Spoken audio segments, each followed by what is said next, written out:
say everything doesn't have to be personable. Like, don't take anything personally. Like, Hmm. there's gonna be times where people aren't gonna like your work, and that's okay. It happens to everybody. I've gone I've gone in and presented a whole body of work to a studio, and at the end of the meeting, they looked at me and they're like, "We don't like anything." And like, "Okay, well," and then Whoa. then I can ask questions, and then it's me, I start asking questions. Well, what did you not like? What was it that we missed? And then you get into a conversation and you learn from that experience, and then you can Yeah. go back and start over again. And that this happens all the time. That's a great example. It's a good way to turn a negative into a positive. You know, seemingly you Yeah. had nothing to gain by being there, but you could learn what they were looking for. Right. Obviously, we missed the mark. Why did we miss the mark, and how did we miss the mark, and what? So Hmm. happens to everybody. So just you have to understand, not everyone's going to like your work, and that's okay. And that speaks to another issue as well, which I find with a lot of students, a lot of young designers, they find their stuff very precious, and they're so, everything is my precious, everything is so, Right. they fall in love with their work so much Gollum was a that they designer. don't realize it's there for a reason.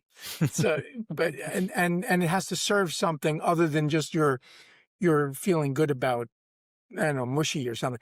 You do your job, you push it off, and you go on to the next one. Yeah. I know it sounds a little, it's not romantic, but it's professional.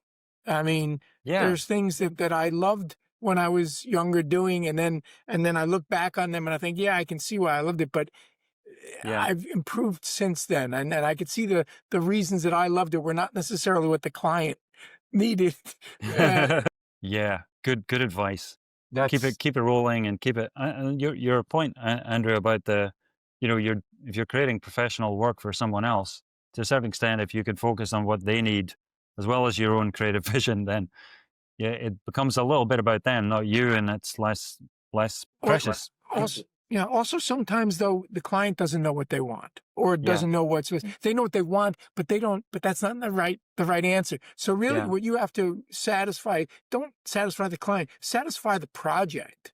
I Hmm. think if you understand the context of the project, then if even Hmm. if they don't like it, they'll see it, you can change it a little bit. But I've had clients that were very, very focused on what they liked, Hmm. which wasn't, as I saw from a broader perspective, wasn't necessarily what this would serve the project so much. And so I would quietly, not say it out loud, but I would try to solve what the project needs Hmm. and know that they're hiring me for a reason, because I have a sense of what to do with this stuff, how to lay it out, what to use, and so, and it's not my ego. It has to do with knowing that I have to honor the project and honor the thing that I'm working on more than I do kiss the client's uh, ring.